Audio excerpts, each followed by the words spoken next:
السلام علیکم ورحمۃ اللہ وبرکاتہ۔ الحمد للہ رب العالمین والصلاۃ والسلام علی اشرف الانبیاء والمرسلین نبینا محمد وعلی آلہ واصحابہ اجمعین وبعد۔ یقول اللہ سبحانہ وتعالی اعوذ باللہ من الشیطان الرجیم واعلموا ان فیکم رسول اللہ لو یطیعکم فی کثیر من الامر لعنتم ولکن اللہ حبب الیکم الایمان وزینہ فی قلوبکم وکرہ الیکم الکفر والفسوق والعصیان اولئک هم الراشدون۔ اس آیت کریمہ میں اللہ سبحانہ و تعالی نے یہ بیان فرمایا ہے کہ نبی کریم صلی اللہ علیہ وسلم تمہارے بیچ میں، تمہارے درمیان موجود ہیں، اور آپ کی موجودگی تمہارے درمیان بہت بڑی نعمت ہے، اور یہ شرف اور یہ سعادت تمہیں اللہ تبارک و تعالیٰ نے عطا فرمائی۔ نبی علیہ الصلوۃ والسلام تمہارے درمیان موجود ہیں، تمہارے مسائل کی فکر کرتے ہیں، تم پر حد درجہ شفقت برتتے ہیں، تمہارے ساتھ حد درجہ مہربانی کا، نرمی کا معاملہ کرتے ہیں۔ تم ان کی مصلحتوں کو اپنے حق میں مصلحتوں کو نہیں جان سکتے، جو مصلحتیں وہ خود تمہارے بارے میں جانتے ہیں۔ تو تمہیں چاہیے کہ تم اس نعمت کی قدر کرو، اور نبی کریم صلی اللہ علیہ وسلم موجود ہیں تو کسی بھی طرح سے ایسا ماحول نہ بناؤ جس کی وجہ سے الجھن پیدا ہو جائے۔ خصوصیت کے ساتھ ان کی موجودگی میں جس طرح سے خلاف واقعہ بیان کر دیا گیا، یعنی ایک جھوٹ جیسی چیز کو عام ہو گیا، اور اس سلسلے میں معاملہ بہت زیادہ آگے بڑھ جاتا اگر اس سلسلے میں اللہ تبارک و تعالیٰ نے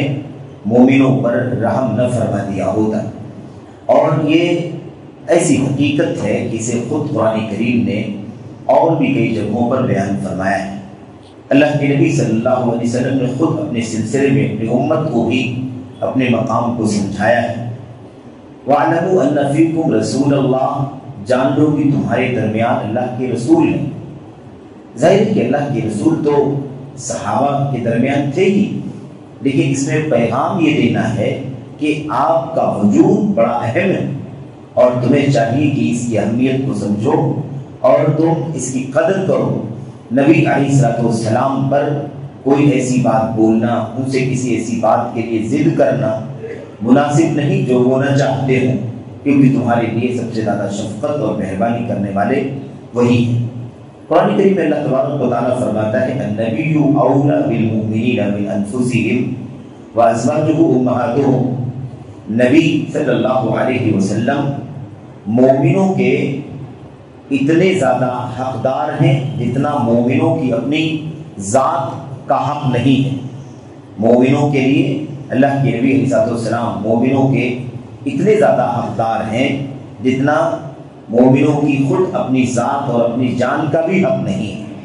تو اللہ تبارک و تعالیٰ نے یہ بات بیان فرمائی ہے کہ نبی کا مقام کتنا اونچا ہے۔ ایسے ہی خود نبی کریم صلی اللہ علیہ وسلم کے بارے میں دوسری جگہ اللہ تبارک و تعالیٰ فرماتا ہے لقد جاءکم رسول من انفسکم عزیز علیہ ما عنتم حریص علیکم بالمؤمنین رؤوف رحیم۔ اللہ فرماتا ہے یقیناً تمہارے درمیان ایک ایسا رسول آیا ہے، ایسا نبی تمہارے درمیان بھیجا گیا ہے جو تمہیں میں سے ہے، وہ تمہاری قوم کا، تمہاری زبان کا، تمہارے ماحول کا، تمہارے درمیان سے ایک رسول تمہارے درمیان بھیجا گیا ہے، آیا ہے۔ عزیز علیہ ما عنتم، جس چیز سے تمہیں مشقت ہوتی ہے، تکلیف پہنچتی ہے، وہ چیزیں اس نبی کے لیے بھی تکلیف کا باعث ہوتی ہیں، یعنی وہ تمہارے دکھ درد کو محسوس کرتا ہے، تمہاری تکلیفوں سے تکلیف میں ہو جاتا ہے، تمہاری پریشانیوں سے وہ بے چین ہو جاتا ہے۔ حریص علیکم، وہ تمہارا بڑا فکر مند ہے، تمہارے بارے میں بڑا حریص ہے، لالچی ہے، یعنی تمہیں تکلیف نہ ہو جائے، تمہیں راحت ملے، تمہیں کسی بھی طرح کی الجھن اور پیچیدگی کا سامنا نہ کرنا پڑے۔ رؤوف الرحیم، تمہارے ساتھ بڑا مہربان اور رحم دل بھی ہے، رحم کرنے والا بھی۔ تو یہ نبی کریم صلی اللہ علیہ وسلم کا وجود صحابہ کرام کے بیچ میں جو تھا، یہ اس کی حقیقت کو، اس کی عظمت کو، اس کے مقام کو اللہ تبارک و تعالیٰ بیان فرما رہے ہیں۔ نبی کریم صلی اللہ علیہ وسلم نے خود اس بات کو اپنی حدیثوں میں بھی بیان فرمایا۔ مثال کے طور پر ایک حدیث میں اللہ کے نبی علیہ السلام نے فرمایا انما انا لکم بمنزلۃ الوالد اعلمکم، ساتھیوں میری حیثیت تمہارے درمیان تمہارے والد جیسی، میرا مقام، کہا انما انا لکم بمنزلۃ الوالد، بعض روایتوں میں مثل الوالد، میں تمہارے درمیان تمہارے باپ کے درجے میں ہوں، اعلمکم جیسے باپ اپنے بچوں کو بہت ساری بھلائیوں کی چیزیں، ادب کی چیزیں، سلیقے کی چیزیں سکھاتا ہے، ایسے میں بھی تمہیں سکھاتا ہوں۔ اور اسی بات اللہ کے نبی صلی اللہ علیہ وسلم نے استنجا کے آداب، ایسے ہی صفائی اور طہارت کے آداب نبی کریم صلی اللہ علیہ وسلم نے سکھلائے۔ تو بہرحال اس سے معلوم پڑتا ہے کہ نبی کریم صلی اللہ علیہ وسلم کا وجود، آپ صلی اللہ علیہ وسلم کے صحابہ کے حق میں خاص طور پر جو سامنے تھے، سارے حالات کو، ساری ظروف کو دیکھتے تھے، ان کے لیے کتنی بڑی عظمت کی چیز تھی، کتنا بڑا مقام تھا۔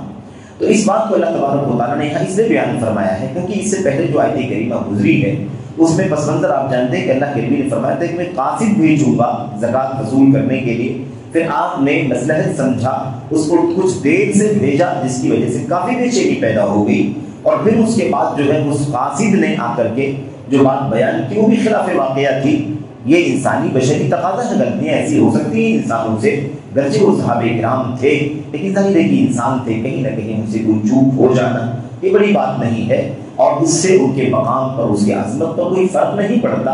کوئی وہ ظاہر ہے کہ معصوم مخلوق نہیں تھی، صحابہ کرام انسان تھے، بشر تھے، لیکن نیکی، تقویٰ، ایمان، اخلاص، الہیت کے اعلیٰ مقام پر فائز تھے، ورنہ وہ تھے انسان ہی، تھے بشر ہی، اسی لیے تو انہیں آئیڈیل بنا دیا گیا کہ وہ انسان ہونے کے باوجود بھی اتنے اونچے ایمان اور عقیدے اور عمل اور سلوک کے معیار پر فائز تھے، ورنہ اگر وہ بشر نہ ہوتے، فرشتے اور ملائکہ ہوتے تو یہ بات نہیں ہوتی، کیونکہ ملائکہ اور فرشتے تو ویسے بھی گناہوں سے بچا دیے گئے ہیں، ان کی فطرت میں اللہ تبارک و تعالیٰ نے یہ چیزیں نہیں رکھی ہیں۔ تو بہرحال یہ بات اللہ تبارک و تعالیٰ نے اس لیے بیان فرمائی کہ نبی تمہارے درمیان ہے، اس لیے کوئی اس طرح کی بات نہیں ہونی چاہیے، جو نبی کہہ دیں، جیسے کہہ دیں اسی طرح پر اسی بات پر اکتفا کر لو، اسی کا انتظار کرو، جیسے وہ تمہیں کہیں ویسے ہی کرو، کسی بھی معاملے میں جلد بازی سے کام نہ لو، بے چینی کا شکار نہ ہو، یا ان کے ہوتے بھی خلاف واقعہ جس کو ہم جھوٹ کہتے ہیں، کذب کہتے ہیں، ایسی کوئی بات نہ بیان کرو، یہ تمہارے لیے کسی بھی طرح سے مناسب نہیں ہے۔ نبی علیہ الصلوۃ والسلام تمہارے درمیان موجود ہیں۔ اس بعد اللہ تبارک و تعالیٰ فرماتا ہے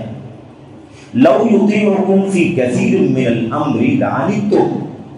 اگر یہ نبی صلی اللہ علیہ وسلم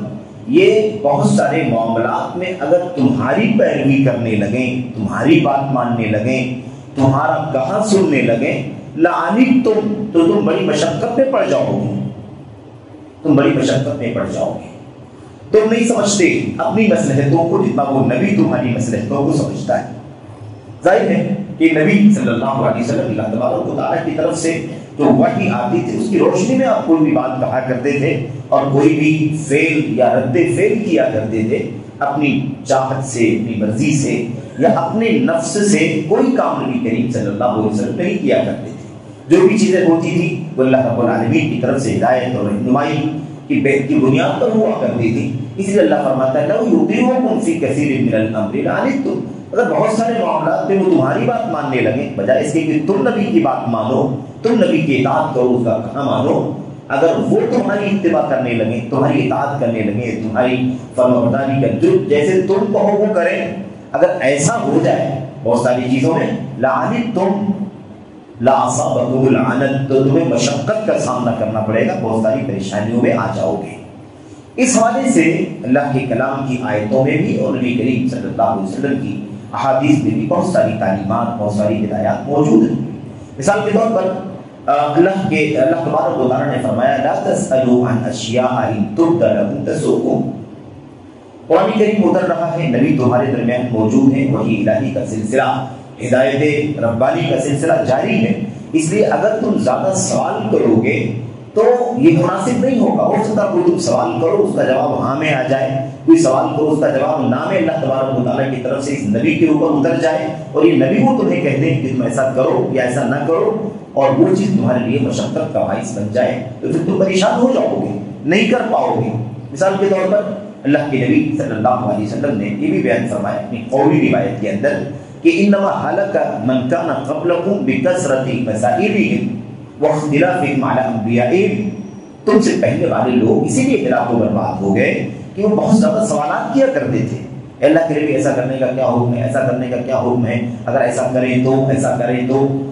اللہ کے نبی صلی اللہ علیہ وسلم نے فرمایا کہ اسی وجہ سے پچھلی امتوں میں لوگ ہلاک ہوئے، اور دوسری چیز وہ اپنے نبیوں سے اختلاف کیا کرتے تھے، نبی ایسا کہتا کرنے کے لیے اور اس کے خلاف ورزی کرتے، تو سوال کرتے اور اس کے بعد جب اس کا حکم آتا تو اس پر عمل نہیں کر پاتے اور پھر اس کے بعد اختلاف کرتے، جس کے نتیجے میں گناہ کا شکار ہو جاتے۔ ایسے ہی آپ دیکھیں عملی مثالوں کے اندر کہ اللہ تعالیٰ فرماتا ہے نا کہ اگر وہ تمہاری اتباع اطاعت کریں بہت ساری چیزوں میں تو مشقتیں پڑ جاؤ گی، مشقت کی مثالوں میں، مثال کے طور پر نبی کریم صلی اللہ علیہ وسلم نے فرمایا ان اللہ کتب علیکم الحج فحجوا، اے لوگوں تمہارے اوپر اللہ تبارک و تعالیٰ نے حج فرض کیا ہے اس لیے تم حج کرو۔ حضرت اقرع ابن حابس رضی اللہ تعالیٰ عنہ جن کا تذکرہ اس سے پہلے آیا ہے، اقرع بن حابس رضی اللہ تعالیٰ عنہ مجلس میں موجود تھے، اللہ کے نبی نے فرمایا کہ حج فرض کیا، اللہ نے فرض حج کرو، تو انہوں نے فوراً سوال کیا افی کل عام یا رسول اللہ، اے اللہ کے رسول کیا ہر سال حج کرنا ہے؟ نبی کریم صلی اللہ علیہ وسلم نے خاموشی اختیار کی، آپ نے سکوت اختیار کیا، اور تھوڑا سا روکنے کے بعد یعنی جب گفتگو کا سیاق اور سلسلہ کٹ گیا، بدل گیا، تب آپ نے فرمایا لو قلت نعم لوجبت، دیکھو تم نے پوچھا کہ کیا ہر سال حج کرنا فرض ہے، میں نے کہا حج فرض ہے، اللہ تعالیٰ نے تمہارے پر فرض کیا اس لیے تم حج کرو، اب تم پوچھ رہے ہو کہ کیا ہر سال حج فرض ہے، اگر میں کہہ دیتا ہاں تو حج تمہارے اوپر ہر سال فرض ہو جاتا، اور جب ہر سال تمہارے اوپر حج فرض ہو جاتا تو تم دائرے کی مشقت میں پڑ جاتے، ہر سال حج کرنا آسان نہیں ہے، جب پوری عمر میں ایک مرتبہ حج کرنا اتنا مشکل ہے تو ظاہر سی بات ہے کہ ہر سال حج کرنا کتنا مشکل ہو جاتا ہے۔ تو اس طرح سے اور بھی بہت ساری مثالیں ہیں اللہ کے نبی صلی اللہ علیہ وسلم کی سنت میں، آپ کی سیرت میں، صحابہ کرام کے ساتھ گفتگو میں اور مجلس رسول صلی اللہ علیہ وسلم، جس سے پتہ چلتا ہے کہ بہرحال نبی کریم صلی اللہ علیہ وسلم کی اطاعت ہونی چاہیے، نہ کہ نبی کریم صلی اللہ علیہ وسلم آپ میں سے کسی کی اطاعت کریں، جیسے وہ کہیں ایسے مان لیں۔ اللہ تبارک و تعالیٰ قرآن کریم میں فرماتا ہے وَلَوِ اتَّبَعَ الْحَقُّ أَهْوَاءَهُمْ لَفَسَدَتِ السَّمَاوَاتُ وَالْأَرْضُ وَمَنْ فِيهِنَّ، اگر حق جو ہے، حق اگر لوگوں کی خواہشات نفسانی کی پیروی کرتا، یعنی حق لوگوں کی خواہشات کے پیچھے چلے، لوگوں کی خواہشات کی پیروی کرے، اتباع کرے، تو لفسدت السماوات والارض ومن فیہن، تو یہ زمین، یہ سارے آسمان تباہ و برباد ہو جاتے، اس زمین کا نظام درہم برہم ہو جاتا، اور زمین اور آسمانوں کے بیچ کے بہت سارے جو مخلوقات ہیں، جو نظام اللہ تبارک و تعالیٰ نے قائم رکھا ہے، یہ سب کے سب فساد کی نظر ہو جاتے ہیں۔ اس لیے یہ بالکل الٹی بات ہے کہ نبی کریم صلی اللہ علیہ وسلم کسی کی اطاعت کریں، نبی مطیع نہیں ہے بلکہ نبی امت کا مطاع ہے، یعنی نبی کی اتباع اور اطاعت کی جانی چاہیے امت کی طرف سے، نبی کو امت میں اس لیے بھیجا گیا ہے۔ من یطع الرسول فقد اطاع اللہ، جس نے رسول صلی اللہ علیہ وسلم کی اطاعت کی، حقیقت میں اس نے اللہ تبارک و تعالیٰ کی اطاعت کی۔ تو اصل میں یہ جو نصیحت کی جا رہی ہے، جو ہدایت اور تنبیہ کی جا رہی ہے، یہ اسی سیاق میں جو واقعہ پیش آیا تھا، یا ایھا الذین آمنوا ان جاءکم فاسق بنبأ فتبینوا ان تصیبوا قوما بجہالۃ فتصبحوا علی ما فعلتم نادمین، اسی آیت کریمہ اور اس میں جو پورا پس منظر بیان کیا گیا، اسی کی سیاق میں نصیحت کی جا رہی ہے۔ تو وَاعْلَمُوا أَنَّ فِيكُمْ رَسُولَ اللَّهِ لَوْ يُطِيعُكُمْ فِي كَثِيرٍ مِّنَ الْأَمْرِ لَعَنِتُّمْ، تم مشقت میں پڑ جاؤ گے۔ آپ دیکھیں کہ مشقت کا مسئلہ کتنا پیچیدہ ہے، مشقت کا مسئلہ کتنا پیچیدہ ہے، وحی الہی کا نزول ہو رہا ہو اور اس وقت آدمی کوئی سوال کر لے، مثال کے طور پر جیسے ابھی سوال کیا اقرع بن حابس نے کہ کیا ہر سال فرض ہے حج، اگر نبی فرما دیتے کہ ہاں، صرف ہاں کہہ دیتے تو حج ہر سال کے لیے فرض ہو جاتا۔ اب ہر سال کے لیے حج فرض ہو جانا کتنی مشقت کا باعث تھا، سب کے لیے مشقت کا باعث۔ اللہ کے نبی علیہ السلام نے فرمایا کہ سب سے بدترین مجرمین میں سے وہ مجرم ہے جس کی وجہ سے ایک دین کے اندر جو چیز آسان رہی ہو وہ اس کے سوال کرنے کی وجہ سے مشکل بنا دی گئی۔ یا ایک حلال چیز بھی ہو اس کے سوال کرنے کی وجہ سے اسے حرام کر دیا گیا ہو تو لوگ مشقت میں پڑ جائیں۔ اللہ کے نبی صلی اللہ علیہ وسلم نے یہ تعلیمات، یہ ہدایات اسی لیے دی ہیں کہ آدمی کو اللہ تبارک و تعالیٰ نے جو جسے اسلام کی توفیق ملی ہے وہ مسلم ہے، اور مسلم کا معنی ہوتا ہے مستسلم، تابع فرمان، سر تسلیم خم کرنے والا، حکم رسول کے سامنے، حکم الہی کے سامنے اپنے جذبات کو، اپنی بھاوناؤں کو، اپنی آرزوؤں کو، اپنی ساری سوچ کو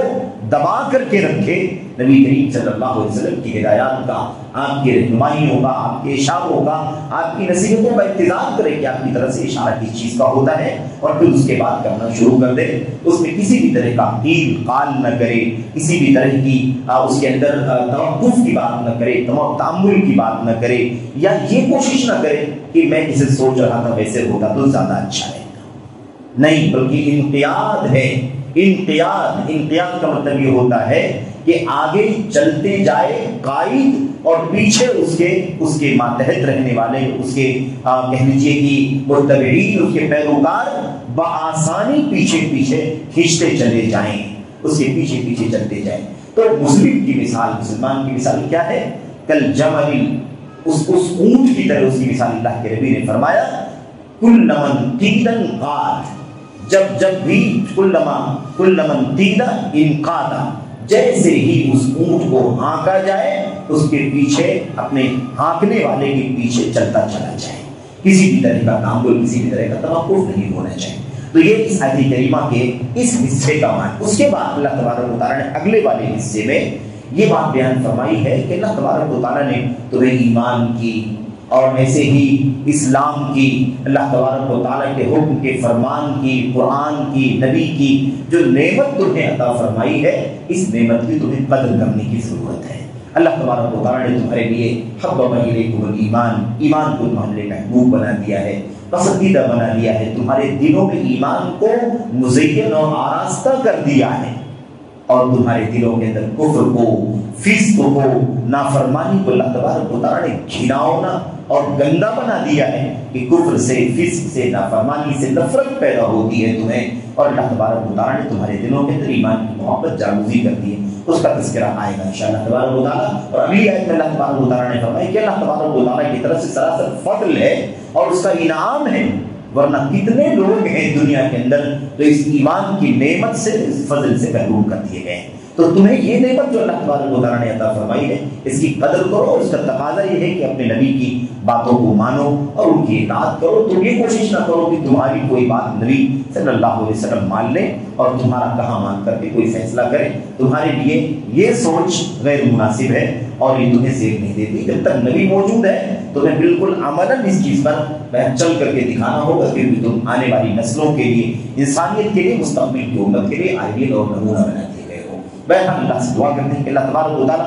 ہمیں جو اسوہ قرآن کریم سے مل رہا ہے، امت کے نبی اور امت کے سب سے زیادہ چیدہ اور گزیدہ